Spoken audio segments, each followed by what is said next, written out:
Les besoins sont immenses dans ce camp de réfugiés en périphérie de Goma. Il serait 50 000 à s'y entasser dans des conditions exécrables. Cette réfugiée a fui son village du Nord Kivu il y a 15 jours maintenant, contrainte à la fuite par le mouvement rebelle du M23. Nous sommes 6 à vivre ici. J'ai perdu 2 de mes enfants. Vous avez perdu 2 enfants? Comment?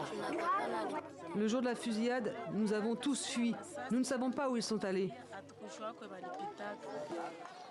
Dans ce camp, les organisations locales tentent d'enregistrer toutes les personnes déplacées pour pouvoir organiser une aide alimentaire d'ores et déjà insuffisante.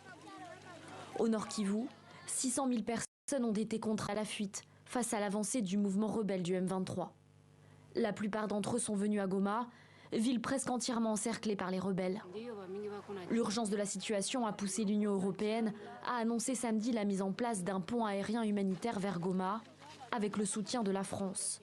L'objectif, acheminer une aide humanitaire sous forme de produits médicaux, alimentaires et produits d'urgence.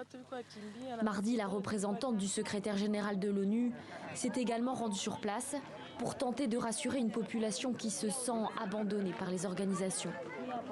La guerre a des conséquences énormes sur les personnes et les conséquences vont au-delà de ce que l'on voit physiquement.